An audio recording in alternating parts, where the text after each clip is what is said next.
ഇന്ന് നമുക്ക് സൂര്യയും ഐശ്വര്യലക്ഷ്മിയും സ്വാസികയും ഒക്കെ കേന്ദ്ര കഥാപാത്രത്തിലെത്തുന്ന മാമൻ എന്ന തമിഴ് സിനിമയുടെ കഥ നോക്കിയാലോ.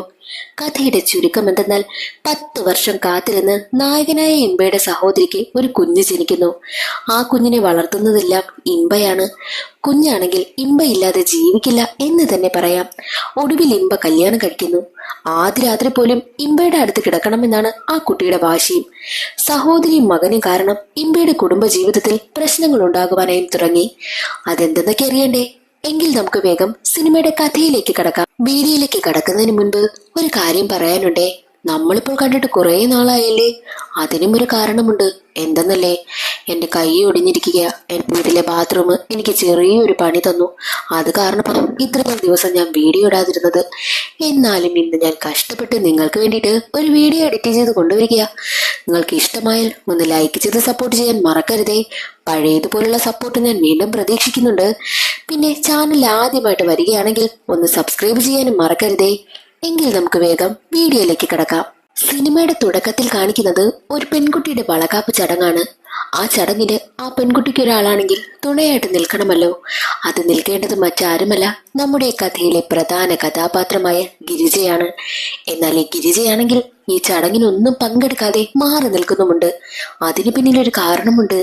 ഗിരിജയുടെ കല്യാണം കഴിഞ്ഞിട്ട് 10 വർഷമായി. 10 വർഷമായിട്ടും ഇതുവരെയും ഗിരിജയ്ക്ക് കുട്ടികളില്ല. അതുകൊണ്ട് തന്നെ ഏതൊരു ഫംഗ്ഷന് നാട്ടുകാരുടെ മുന്നിൽ വന്നാലും ആളുകളും ബന്ധുക്കളും എല്ലാം അവളെ മലടി എന്നൊക്കെ പറഞ്ഞാണ് കളിയാക്കുന്നത് പോലും. ആ കുത്തുവാക്കുകളും കളിയാക്കലുകളും ഒന്നും താങ്ങാനാകാതെയാണ് ഗിരിജ ആരുടെയും മുന്നിൽ വരാത്തത്. ഗിരിജ ഫംഗ്ഷനിൽ നിന്നെല്ലാം മാറി നിൽക്കുന്നത് ഗിരിജയുടെ അമ്മയ്ക്ക് മനസ്സിലായി. എന്നാൽ ഈ അമ്മയാണെങ്കിൽ തന്റെ മകളാണെന്ന് പോലും നോക്കാതെ, ഗിരിജയുടെ മാനസികാവസ്ഥയെ പോലും ചിന്തിക്കാതെ അവളെ ഒരുപാട് കുറ്റം പറയും. അവൾ എന്തിനാ റൂമിനകത്ത് കയറിയിരിക്കുന്നത്? ഓ, 10 കുട്ടികളെ പ്രസവിച്ച മട്ട അവളുടേത്. അവൾക്ക് പുറത്തോട്ടിറങ്ങി വന്നൂടെ എന്നൊക്കെ പറഞ്ഞാണ് ഗിരിജയെ വഴക്ക് പറയുന്നതും. മാത്രവുമല്ല, അമ്മ ഒരു കാര്യം കൂടി പറയുന്നുണ്ട്.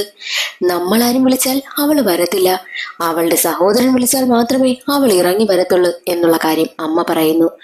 ഗിരിജയുടെ സഹോദരൻ മറ്റാരുമല്ല, നമ്മുടെ കഥാനായകനായ ഇമ്പയാണ്. ഇമ്പ എന്ന് വെച്ചാൽ ഗിരിജയ്ക്ക് ജീവനാണ്. ഇമ്പ എന്ത് പറയുന്നോ അത് ഗിരിജ അനുസരിക്കുകയും ചെയ്യും. അങ്ങനെ ഈ ഒരു സംഭവ സ്ഥലത്തേക്ക് ഇമ്പ എത്തുകയാണ്. ഇമ്പ ഗിരിജയുടെ അടുത്ത് പറയും, നമ്മുടെ അമ്മ വരെ നിന്നെ ഒരുപാട് വഴക്ക് പറയുന്നില്ലേ? ഒരിക്കലും ആരുടെയും മുന്നിൽ താന്നു കൊടുക്കരുത്, തല ഉയർത്തിപ്പിടിച്ച് തന്നെ നിൽക്കണമെന്നും ഗിരിജയോട് ഇമ്പ പറയും.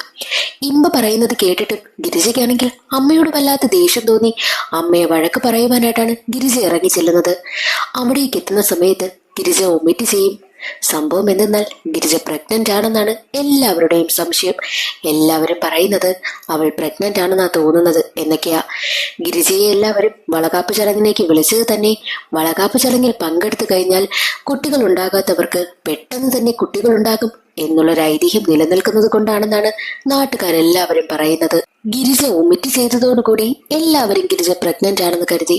അതുകൊണ്ട് തന്നെ അവിടെ ഉണ്ടായിരുന്ന എല്ലാവർക്കും ഒരുപാട് സന്തോഷമാകും. 10 വർഷങ്ങൾക്ക് ശേഷമാണല്ലോ ഈ ഒരു ഭാഗ്യം അവരുടെ കുടുംബത്തിലേക്ക് വന്നിരിക്കുന്നതും. ഗിരിജയ്ക്കും ഒരുപാട് സന്തോഷമായി.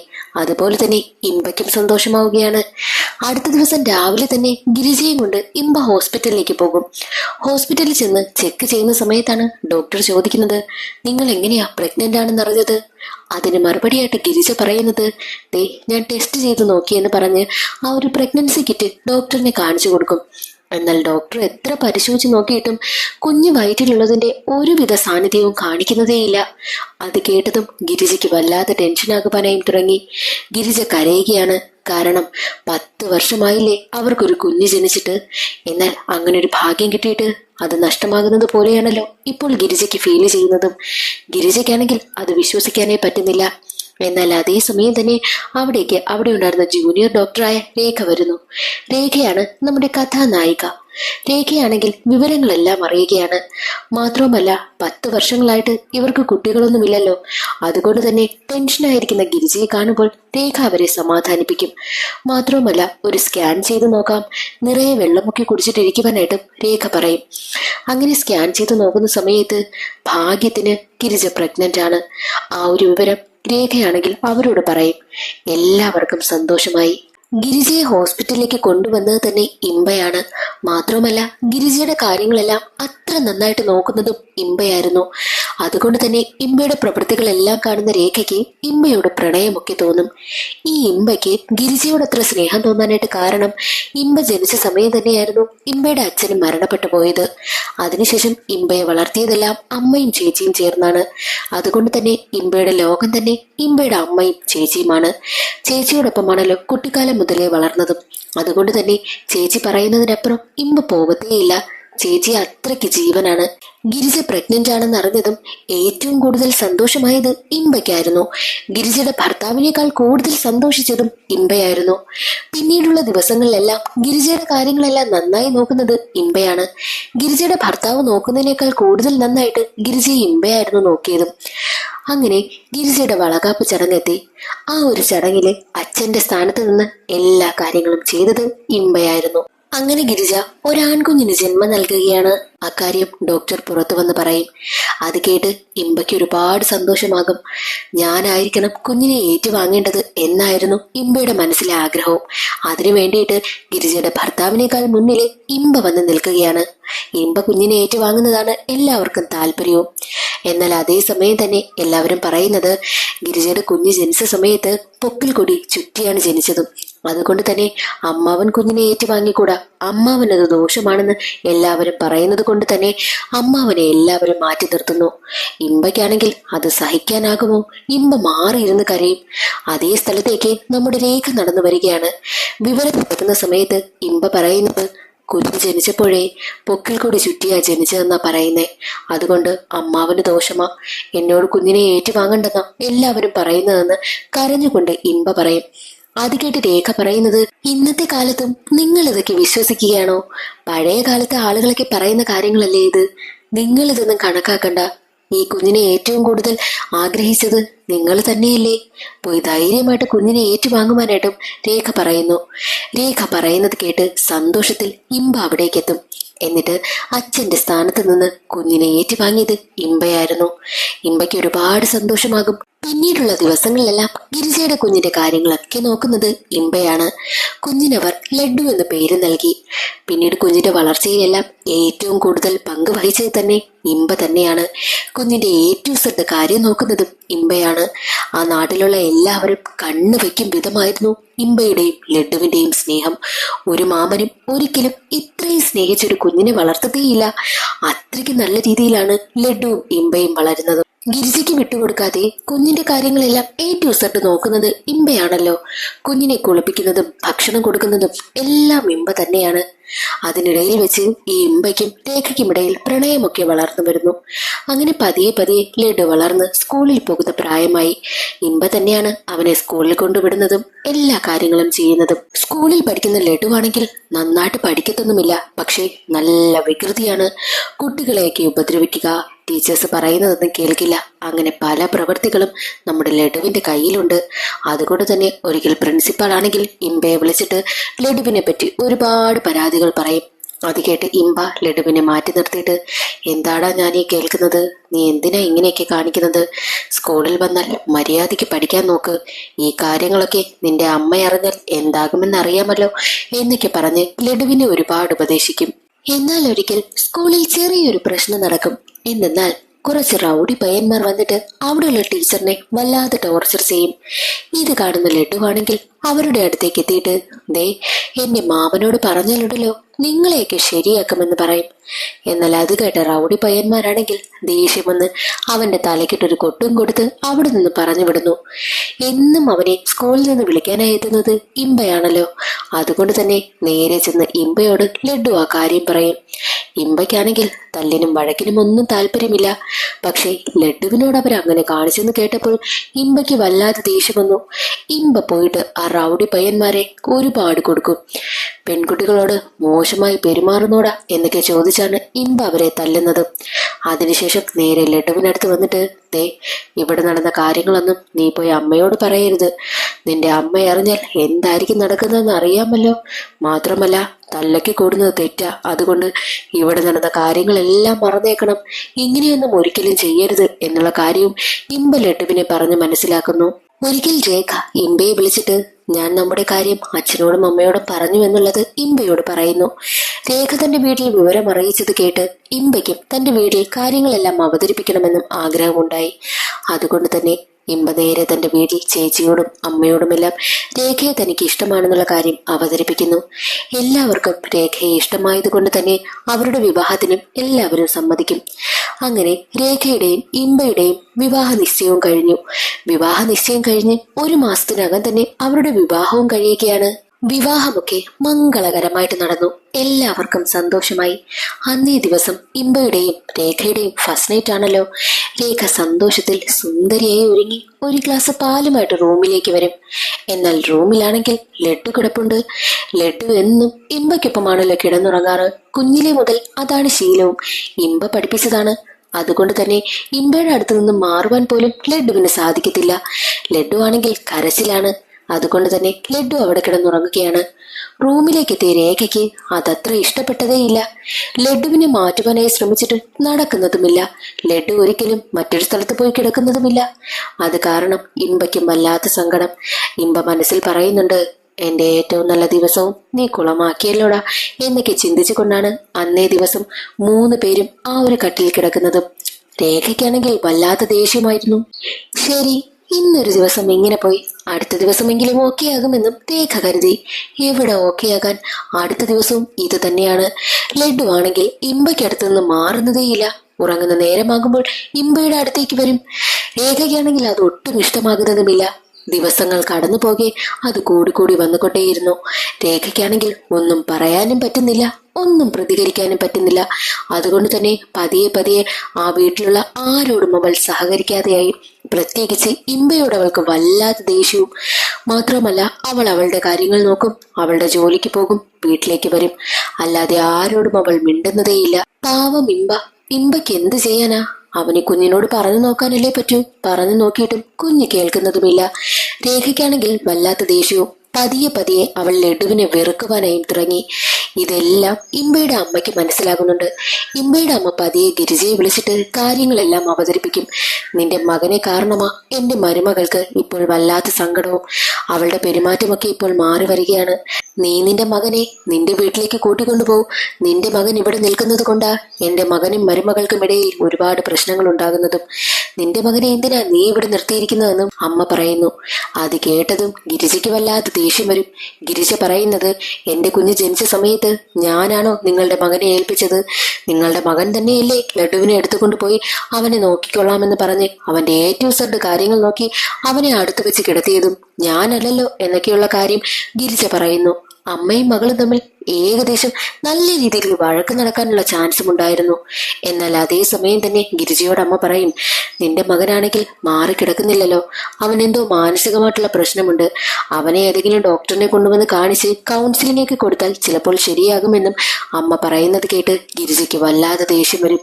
ഗിരിജയാണെങ്കിൽ ഇനി മേലാൻ നിങ്ങൾ എൻ്റെ വീടിന് പരിസരത്ത് പോലും വന്നു പോകരുത്, നിങ്ങൾ ഞാനുമായിട്ട് യാതൊരുവിധ ബന്ധവുമില്ല എന്നുള്ള രീതിയിലൊക്കെ അവൾ പറയുന്നു.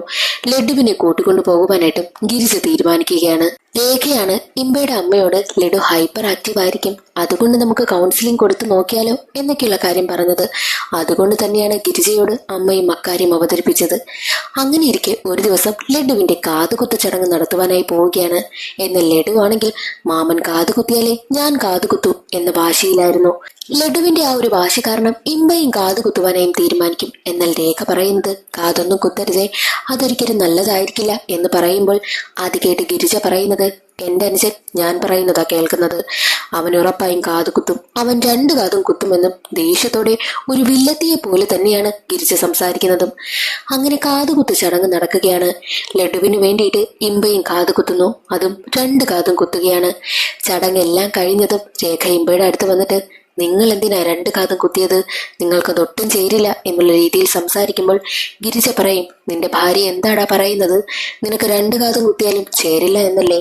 നിനക്കറിയാമോ, നിന്റെ ഭാര്യ അമ്മയോട് പറഞ്ഞു കൊടുത്തു നമ്മുടെ ലഡുവിന് ഭ്രാന്താണെന്ന്. അത് കേട്ട് ദേഷ്യമെന്ന് രേഖ പറയുന്നത്, ഞാൻ ഭ്രാന്തെന്നൊന്നും പറഞ്ഞില്ല, ലഡു ഹൈപ്പർ ആക്റ്റീവ് ആയിരിക്കും, അതുകൊണ്ട് നമുക്ക് കൗൺസിലിംഗ് കൊടുക്കാമെന്നേ പറഞ്ഞുള്ളൂ, അല്ലാതെ ഞാൻ വേറൊന്നും പറഞ്ഞില്ല എന്ന് പറയും. അങ്ങനെ ഗിരിജയും രേഖയും തമ്മിലൊക്കെ വഴക്ക് നടക്കും. ആ ഒരു ചടങ്ങ് വലിയ വഴക്കിലാണ് അവസാനിച്ചത് പോലും. കുടുംബത്തിൽ തന്നെ വലിയ പ്രശ്നങ്ങൾ വളർന്നു വന്നുകൊണ്ടേയിരിക്കുകയാണ്. രേഖയ്ക്കും ഇൻപയ്ക്കും എന്ത് ചെയ്യണമെന്നേ അറിയത്തില്ല. അങ്ങനെ ഇരിക്കുന്ന സമയത്താണ് രേഖയ്ക്ക് മധുരയിലേക്ക് ട്രാൻസ്ഫർ ആയതും. മധുരയിലേക്ക് പോകുവാനായിട്ടും രേഖ തീരുമാനിക്കുന്നു. എന്നാൽ ഇമ്പയ്ക്കാണെങ്കിലോ അങ്ങോട്ട് പോകുന്നതിനും രേഖയെ ഒറ്റയ്ക്ക് വിടുന്നതിനും ഒട്ടും താല്പര്യമേ ഇല്ല. രേഖയുടെ അച്ഛനാണെങ്കിൽ ഇമ്പയെ ഫോൺ വിളിക്കും. ഇമ്പയാണെങ്കിൽ രേഖയും കൂട്ടി അങ്ങോട്ട് പോകുന്ന കാര്യമെല്ലാം സംസാരിക്കും. ഈ ഇമ്പയ്ക്കാണെങ്കിൽ ലഡുവിനെ വിട്ടിട്ട് പോകുന്നതാണ് ഏറ്റവും വലിയ വിഷമം പോലും. അതെല്ലാം മനസ്സിലാക്കിയ രേഖയുടെ അച്ഛൻ പറയുന്നുണ്ട്, നീ എങ്ങനെയാണ് നിന്റെ സഹോദരിയുടെ മകനെ വളർത്തിയെന്നെല്ലാം എനിക്ക് നന്നായിട്ടറിയാം. നീ നിന്റെ സ്വന്തം മകനെ പോലെയാണല്ലേ അവനെ വളർത്തുന്നത്. പക്ഷേ നീ എപ്പോഴെങ്കിലും ലഡുവിന്റെ അച്ഛനെ പറ്റി ഒന്ന് ചിന്തിച്ചിട്ടുണ്ടോ? 10 വർഷങ്ങൾക്ക് ശേഷമല്ലേ അവർക്ക് കുഞ്ഞ് ജനിച്ചത്. അപ്പോൾ ആ അച്ഛനും കാണില്ലേ കുഞ്ഞിനെ നന്നായിട്ട് ലാളിച്ച് വളർത്തണമെന്ന ആഗ്രഹം. പക്ഷെ എപ്പോഴെങ്കിലും നീ അത് സാധിച്ചു കൊടുത്തിട്ടുണ്ടോ? നീയല്ലേ ലഡുവിന്റെ കാര്യങ്ങളൊക്കെ നോക്കുന്നത്. നീയല്ലേ ലഡുവിനെ ബൈക്കിൽ കൊണ്ട് കറങ്ങുന്നതും കുളിപ്പിക്കുന്നതും അവനെ സ്കൂളിൽ കൊണ്ടുവിടുന്നതും അവന് ആഹാരം കൊടുക്കുന്നതും എല്ലാം ചെയ്യുന്നത്. എന്നാൽ നീ അവന്റെ അച്ഛനെ കുറിച്ച് ഒന്ന് ചിന്തിച്ചു നോക്കിയേ. അവർക്കും ഇതുപോലെയൊക്കെ ആഗ്രഹങ്ങളൊക്കെ കാണില്ലേ എന്നുള്ള കാര്യം രേഖയുടെ അച്ഛനാണെങ്കിൽ ഇമ്പയോട് പറയും. ഇമ്പയെ വളരെ ഇമോഷണലായിട്ടാണ് അച്ഛൻ ഉപദേശിക്കുന്നതും അച്ഛൻ പറയുന്നതിൽ കാര്യമുണ്ടെന്നും ഇമ്പയ്ക്ക് മനസ്സിലായി. അങ്ങനെ ഇമ്പയും രേഖയും കൂടി ലഡു അറിയാതെ മധുരയിലേക്ക് പോയി. മധുരയിൽ രണ്ടുപേരും സന്തോഷത്തോടു കൂടി വീണ്ടും അവരുടെ കുടുംബജീവിതം ആരംഭിച്ചു. അപ്പോഴാണ് രേഖയും ഇമ്പയും നല്ല രീതിക്ക് ജീവിതം ആസ്വദിച്ച് ജീവിക്കുവാനായി തുടങ്ങിയത്. എന്നാൽ ഈ ലഡു ആണെങ്കിൽ ആകെ ദേഷ്യത്തിലും വാശിയിലുമാ. അവന്റെ മാമനെ കണ്ടാൽ മതി, മാമനില്ലാതെ അവന് ജീവിക്കാൻ പറ്റത്തില്ല എന്ന അവസ്ഥയാണ്. എന്നാൽ മറ്റൊരു വശത്ത് രേഖ പ്രഗ്നന്റ് ആകുന്നു. ആ വിവരം തനിക്ക് ആദ്യം തന്റെ സഹോദരിയെ തന്നെ അറിയിക്കണമെന്നായിരുന്നു ഇമ്പയ്ക്ക്. ഫോൺ വിളിച്ചിട്ടാണെങ്കിൽ ഗിരിജ എടുക്കുന്നതുമില്ല. ഉടനെ തന്നെ ഇമ്പ തന്റെ അമ്മയെ വിളിച്ചിട്ട് ഒരു പാക്കറ്റ് സ്വീറ്റ്സും വാങ്ങി നേരെ ചേച്ചിയുടെ വീട്ടിലേക്ക് ചെല്ലണം, ചേച്ചിക്കിത് കൊടുക്കണമെന്ന് പറഞ്ഞ് അമ്മയോട് കാര്യം അവതരിപ്പിക്കുന്നു. അങ്ങനെ അമ്മയാണെങ്കിൽ ഒരു സ്വീറ്റ്സ് ബോക്സും വാങ്ങിക്കൊണ്ട് നേരെ ഗിരിജയുടെ വീട്ടിലേക്ക് ചെല്ലുന്നു. അമ്മുമ്മയെ കണ്ടതും ലഡു ഓടി വന്ന് കരഞ്ഞുകൊണ്ട് അമ്മുമ്മയുടെ അടുത്ത്, അമ്മുമ്മ, മാമൻ ദൈവത്തിനടുത്ത് പോയോ എന്ന് ചോദിക്കും. അമ്മയ്ക്കാണെങ്കിൽ ഒന്നും മനസ്സിലാകുന്നതേയില്ല. എന്താ നീ അങ്ങനെ പറയുന്നത് എനിക്ക് ചോദിക്കുമ്പോൾ, അല്ല അമ്മ എന്നോട് പറഞ്ഞു മാമനാണെങ്കിൽ ദൈവത്തിനടുത്ത് പോയി എന്ന്. എന്താ അമ്മുമ്മ സംഭവിച്ചത് എന്നൊക്കെ പറഞ്ഞ് അമ്മുമ്മയും കൂട്ടി ലഡു ആണെങ്കിൽ നേരെ അവരുടെ അലമാരിക്കടുത്തേക്ക് ചെല്ലും. അവിടെ നോക്കുമ്പോൾ ആ അമ്മ കാണുന്നത് തന്റെ മകന്റെ ഫോട്ടോയിൽ മാലയിട്ട് വിളക്ക് കത്തിച്ച് വെച്ചിരിക്കുന്നതാ. ഇതെന്തായി ചെയ്തു വെച്ചിരിക്കുന്നതെന്ന് ഗിരിജയോട് അമ്മ ചോദിക്കുമ്പോൾ ഗിരിജ കരഞ്ഞുകൊണ്ട് അതിന് മറുപടിയായി പറയുന്നത്, ഇമ്പയും രേഖയും ഇവിടെ നിന്ന് പോയതിൽ പിന്നെ ലഡു എന്നും മാമനെ കാണണമെന്ന് പറഞ്ഞ് ഒരേ വാശിയാ. അവനെ ഞാൻ ഒരുപാട് തല്ലി നോക്കി, അവൻ കേൾക്കുന്നതേയില്ല. അവനെ കരഞ്ഞു കരഞ്ഞ് ഫിക്സ് വന്നു. ഒടുവിൽ ഡോക്ടർമാർ പറഞ്ഞത് അവനെ കരയിക്കാതെ നോക്കണമെന്ന്. എനിക്ക് വേറെ വഴിയില്ലാത്തത് കൊണ്ട് തന്നെയാ ഞാൻ ഇങ്ങനെ ചെയ്തത്. അവൻ ഇമ്പയുടെ അടുത്ത് പോകാതെ അവൻ ഒരിക്കലും അവന്റെ കരച്ചിൽ അടക്കത്തില്ല. അതുകൊണ്ടാ ഞാൻ ഇങ്ങനെ ഒരു കള്ളം പറഞ്ഞത് എന്ന് പറഞ്ഞ് ഗിരിജ ഒരുപാട് കരയുന്നു. ഗിരിജയാണെങ്കിൽ വേറെ നിവർത്തിയില്ലാതെ ചെയ്തു പോയതാ. പക്ഷേ ആ ഒരു അവസ്ഥ അംഗീകരിക്കുവാനായിട്ട് അമ്മയ്ക്ക് കഴിയുന്നില്ല. കാരണം സ്വന്തം മകന്റെ ഫോട്ടോയിലാണല്ലോ ഗിരിജ അങ്ങനെ മാലയിട്ട് വെച്ചിരിക്കുന്നത്. അമ്മയ്ക്ക് ഒരിക്കലും അത് അക്സെപ്റ്റ് ചെയ്യുവാനായി പറ്റിയില്ല. അമ്മ ഗിരിജയെ വഴക്ക് പറഞ്ഞിട്ട് അവിടെ നിന്ന് ഇറങ്ങിപ്പോകുന്നു. എന്നാൽ ഗിരിജയാണെങ്കിൽ ഒരേ കരച്ചിൽ തന്നെയായിരുന്നു. ഈ കാര്യങ്ങളെല്ലാം ഇമ്പ അറിയും. പക്ഷെ ഇമ്പയാണെങ്കിൽ അത് വലിയ വിഷയമാക്കത്തോ അത് കാര്യമാക്കി എടുക്കത്ത് പോലുമില്ല. ചേച്ചി എന്തുകൊണ്ടായിരിക്കാം അങ്ങനെ ചെയ്തതെന്ന് ഇമ്പ ചിന്തിക്കുന്നതിനാൽ ഇമ്പയ്ക്ക് അതൊന്നും വലിയ ഫീൽ ചെയ്യുന്നതേയില്ല. അങ്ങനെ കുറെ മാസങ്ങൾ കഴിഞ്ഞുപോയി. ഇമ്പയുടെ കൂട്ടുകാരന്റെ വിവാഹമായിരുന്നു. ആ വിവാഹത്തിൽ പങ്കെടുക്കുവാനായിട്ട് ഇമ്പയാണെങ്കിൽ രേഖയും കൂട്ടിക്കൊണ്ട് നാട്ടിലേക്ക് വരും. രേഖയ്ക്കാണെങ്കിൽ ഗിരിജ അങ്ങനെ ചെയ്ത കാര്യങ്ങളൊന്നും അറിയത്തേയില്ല. എന്നാൽ കല്യാണത്തിനെത്തിയ സമയമായിരുന്നു ലഡുവിനെ കാണണമെന്ന ആഗ്രഹം ഇമ്പയ്ക്കുണ്ടായതും. പക്ഷെ ഇമ്പ മരണപ്പെട്ടു എന്നാണല്ലോ ലഡു കരുതിയിരിക്കുന്നതും. മാറി നിന്ന് ലഡുവിനെ കാണുകയാണ് ഇമ്പ. ഇമ്പ ഒരുപാട് കരയും. അതെല്ലാം രേഖ കണ്ടുകൊണ്ടുവരും. നിങ്ങൾ നിങ്ങളുടെ ലഡുവുമായിട്ട് അധികം അടുക്കത്തില്ല എന്നുള്ള കാര്യം നിങ്ങൾ എനിക്ക് വാക്ക് തരണമെന്നും രേഖ പറയുന്നു. അതനുസരിച്ച് രേഖയ്ക്ക് സത്യം ചെയ്ത് കൊടുക്കുകയും ചെയ്യും. ഗിരിജ ഇമ്പയുടെ ഫോട്ടോയിൽ മാലയിട്ട് വിളക്കെന്ന് കത്തിക്കുന്ന കാര്യം രേഖയ്ക്കറിയില്ലല്ലോ. എന്നാൽ അവിടെ വെച്ച് രേഖ ആ കാര്യം അറിയിക്കുകയാണ്. രേഖയ്ക്കാണെങ്കിൽ അത് സഹിക്കാനായില്ല. അത്രയും ആള് കൂടി നിൽക്കുന്നതിനിടയിൽ വെച്ച് രേഖയാണെങ്കിൽ ഗിരിജയോട് ചോദിക്കുന്നു, നിങ്ങൾ മനുഷ്യ സ്ത്രീ തന്നെയാണോ? നിങ്ങൾക്ക് എങ്ങനെ തോന്നി ഇങ്ങനെയൊക്കെ ചെയ്യാനെന്ന് പറഞ്ഞ് രേഖ ദേഷ്യപ്പെട്ടാണ് ആ ഒരു ചടങ്ങിൽ പങ്കെടുക്കാതെ അവിടെ നിന്നും ഇറങ്ങിപ്പോകുന്നത്.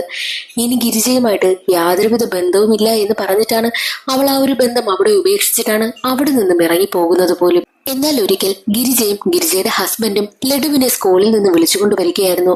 അവർ ബൈക്കിൽ വരുന്ന സമയത്ത് ഓപ്പോസിറ്റ് വന്ന ലോറി അവരുടെ ബൈക്കിൽ തട്ടുന്നു. അങ്ങനെ ബൈക്ക് ആക്സിഡന്റ് ആകുന്നതിൽ ഈ ലഡുവിനായിരുന്നു ഏറ്റവും കൂടുതൽ പരിക്ക് പറ്റിയതും. ബാക്കി രണ്ടുപേർക്കും വലിയ പ്രശ്നമൊന്നുമില്ല. ലഡുവിന്റെ തലയ്ക്ക് കാര്യമായിട്ടുള്ള പരിക്ക് പറ്റിയതിനാൽ ലഡുവാണെങ്കിൽ സീരിയസ് ആയിട്ട് ഹോസ്പിറ്റലിൽ കിടക്കുകയാണ്. അവനൊരു വലിയ സർജറി തന്നെ വേണം. വിവരമറിഞ്ഞ് ഉടനെ തന്നെ ഇമ്പ ഹോസ്പിറ്റലിലേക്ക് എത്തും. പക്ഷേ ഇമ്പ ഹോസ്പിറ്റലിൽ വന്നത് രേഖ അറിഞ്ഞിട്ടില്ല. ഇമ്പയാണെങ്കിൽ നേരെ തന്റെ ചേച്ചിയുടെ അടുത്ത് വന്നിട്ട് എന്തുകൊണ്ടാണ് നിങ്ങൾ തന്നെ അറിയിക്കാത്തത് എന്ന് പറഞ്ഞ് ഒരുപാട് കരയും. അങ്ങനെ ഓപ്പറേഷനൊക്കെ കഴിഞ്ഞു. സർജറി ഏകദേശം സക്സസ് ആയി. ഇമ്പയാണെങ്കിൽ ലഡുവിനെ കാണുവാനായിട്ട് അകത്തേക്ക് ചെല്ലും. കണ്ണു തുറന്നു നോക്കുന്ന ലഡു തന്റെ മാമനെ കാണുമ്പോൾ ലഡു വിചാരിച്ചത് താനും മരിച്ചുപോയി എന്നാ. ഞാനും സ്വാമിയുടെ അടുത്തേക്ക് പോയോ എന്നവൻ ചോദിക്കുന്ന സമയത്ത് ഇമ്പ പറയുന്നത്, അല്ല, ഞാൻ സ്വാമിയുടെ അടുത്തൊന്നും പോയിട്ടില്ല. നീ ജീവനോടെയുണ്ട്, ഞാനും ജീവനോടെയുണ്ട്.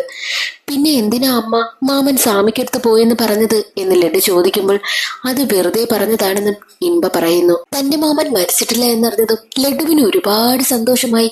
മാമ, ഇനി ഒരിക്കലും എന്നെ വിട്ടു പോകരുതേ, പോലെന്ന് സത്യം താ എന്ന് പറയുമ്പോൾ വേറെ വഴിയില്ലാതെ ലഡുവിന് മാമൻ വാക്ക് കൊടുക്കുകയും ചെയ്യുന്നു. എന്നാൽ അതേ സമയം തന്നെ ഇമ്പ ഹോസ്പിറ്റലിലേക്ക് വന്നു തറഞ്ഞ് രേഖയും ഇമ്പയെ തിരക്കി ഹോസ്പിറ്റലിലേക്ക് വരും. അവിടെ വെച്ച് ഇമ്പയും രേഖയും തമ്മിൽ സംസാരം നടക്കുകയാണ്. നിങ്ങൾ ഒരിക്കലും ലഡുവുമായിട്ട് ഇനി അടുക്കത്തില്ല എന്നെനിക്ക് വാക്ക് തന്നതല്ലേ, എന്നിട്ട് നിങ്ങൾ ആ ഒരു വാക്ക് തെറ്റിച്ച് നിങ്ങളുടെ സഹോദരിക്കും മകനും അടുത്തേക്ക് എത്തിയിരിക്കുകയാണല്ലേ. ഇനി നിങ്ങളുമായിട്ട് ഒരു ബന്ധത്തിനും എനിക്ക് താല്പര്യമില്ല എന്നൊക്കെ പറഞ്ഞ് അവിടെ വലിയൊരു വഴക്ക് നടക്കും. മാത്രവുമല്ല ഇമ്പ എല്ലാവരുടെയും മുന്നിൽ വെച്ച് രേഖയെ തല്ലുകയും ഒക്കെ ചെയ്തു. ഇനി ഇമ്പയുമായിട്ട് യാതൊരുവിധ ബന്ധവുമില്ല എന്ന് പറഞ്ഞ് എല്ലാ ബന്ധവും ഉപേക്ഷിച്ച് താലിമാലയും ഊരി അവന്റെ മുഖത്തെറിഞ്ഞു കൊടുത്തിട്ടാണ് രേഖ അവിടെ നിന്ന് പോകുന്നതും. ഇമ്പയ്ക്കാണെങ്കിൽ അത് സഹിക്കാനായും പറ്റുന്നില്ല. ഇമ്പയെയും അവന്റെ ചേച്ചിയും സ്വന്തം മക്കളെ കണക്ക് കണ്ട് വളർത്തുന്ന ദമ്പതിമാരുണ്ട്. അവര് കല്യാണം കഴിച്ചെത്തുവരെയും അവർക്ക് മക്കളൊന്നുമില്ല, വയസ്സായ ആൾക്കാരാണ്. എന്നാൽ അവർക്ക് രണ്ടുപേർക്കുമിടയിൽ നല്ല സ്നേഹമാണ്. അവർ രണ്ടുപേരും എപ്പോഴും വഴക്ക് കൂടുമെങ്കിലും രണ്ടുപേർക്കും പിരിഞ്ഞിരിക്കാനൊന്നും പറ്റത്തില്ല. ആ ഒരു വഴക്ക് അന്ന് അവസാനിപ്പിച്ചിട്ട് മാത്രമേ അവർ ഉറങ്ങാറുള്ളൂ. അത്രയ്ക്ക് സ്നേഹമാണ് രണ്ടുപേർ ഇങ്ങോട്ടും ഇങ്ങോട്ടും. എന്നാൽ ഒരു ദിവസം അതിൽ ഭാര്യ മരണപ്പെട്ടു പോയി. ഭാര്യ മരിച്ചാൽ പിന്നെ ഭർത്താവിന് എങ്ങനെ ജീവിക്കാൻ കഴിയുക? ഒറ്റപ്പെട്ടു പോയില്ലേ. അവർക്കാണെങ്കിൽ മക്കള് പോലുമില്ല. ഭാര്യ മരിച്ച് 3-ാം ദിവസം ആ ഭർത്താവ് മരിച്ചു പോകുന്നു.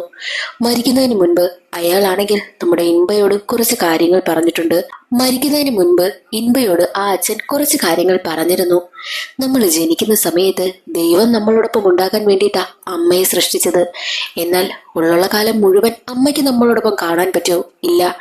അതിനു വേണ്ടിയിട്ടാ നമുക്ക് ഭാര്യയെ തരുന്നത്. വിവാഹശേഷം ദൈവത്തിന്റെ സ്ഥാനത്താ നമ്മുടെ ഭാര്യമാർ ഉണ്ടാകേണ്ടത്. അതുകൊണ്ട് തന്നെ ദാമ്പത്യ ജീവിതത്തിൽ എന്ത് പ്രശ്നങ്ങളുണ്ടായാലും അത് പരിഹരിച്ച് സന്തോഷത്തോടു കൂടി മുൻപോട്ട് പോകണമെന്നും ആ അച്ഛൻ ഇമ്പയോട് പറഞ്ഞിരുന്നു. എന്നാൽ അതേസമയം തന്നെ നമ്മുടെ രേഖ പ്രസവിച്ചിരുന്നു. രേഖ പ്രസവിച്ച വിവരം അറിഞ്ഞ് ഗിരിജയും അമ്മയും കുടുംബക്കാരെല്ലാവരും കൂടി ഹോസ്പിറ്റലിലേക്ക് ചെല്ലും. പക്ഷെ കുഞ്ഞിനെ കാണുവാനായിട്ട് ആരെയും അനുവദിക്കുന്നില്ല. രേഖയുടെ വീട്ടുകാർ പറയുന്നത്, എന്റെ മകളോട് പ്രശ്നമുണ്ടാക്കിയതൊന്നും നിങ്ങൾക്ക് പോരെ എന്ന് ചോദിക്കുമ്പോൾ ഗിരിജ പറയുന്നത്, എന്റെ സഹോദരനുമായിട്ട് യാതൊരുവിധ പ്രശ്നവുമില്ല. എല്ലാ പ്രശ്നത്തിനും കാരണം ഞാനും എന്റെ കുഞ്ഞുമ. നിങ്ങൾ ഒരിക്കലും എന്റെ സഹോദരനെ ഉപേക്ഷിക്കരുത്. അവന്റെ കുഞ്ഞിനെ കാണുവാനായിട്ട് അവനെ അനുവദിക്കണം. ഞാൻ നിങ്ങളുടെ കാല് പിടിക്കാമെന്നൊക്കെ പറഞ്ഞ് ഗിരിജ കെഞ്ചുന്നത് ഇമ്പ കണ്ടുകൊണ്ടുവരും. ചേച്ചി ആരുടെയും കാല് പിടിക്കരുത്. ഈ പ്രശ്നമെല്ലാം ഞാൻ പരിഹരിക്കാം. ചേച്ചി ആരുടെയും കാല് പിടിക്കണ്ട. ഈ പ്രശ്നം ഞാൻ പരിഹരിക്കാമെന്ന് പറഞ്ഞിട്ട് ചേച്ചിയെ സമാധാനിപ്പിച്ചിട്ട് ഇൻബ നേരെ തന്റെ കുഞ്ഞിനെ കാണുവാനായിട്ട് അകത്തേക്ക് ചെല്ലും. ഇൻബ എത്തുന്നതിന് മുൻപ് തന്നെ ഇൻബയെയും തള്ളി മാറ്റിയിട്ട് ലഡു നേരെ കുഞ്ഞിനെ കാണുവാനായിട്ടും. ലഡു അവിടെ എത്തുമ്പോൾ ഞെട്ടിപ്പോകുന്നു. കാരണം ഒരു കുഞ്ഞെന്നവൻ കരുതി. പക്ഷേ ഒരു കുഞ്ഞല്ലായിരുന്നു, 2 കുഞ്ഞുങ്ങളായിരുന്നു.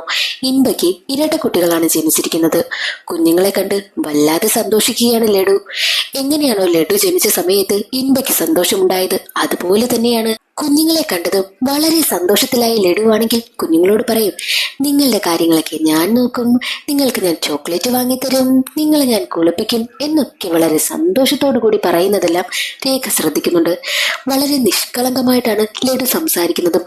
കുഞ്ഞുങ്ങളോട് ലഡു സംസാരിക്കുന്നത് കണ്ട രേഖയ്ക്കാണെങ്കിൽ വല്ലാതെ കുറ്റബോധം തോന്നുന്നു.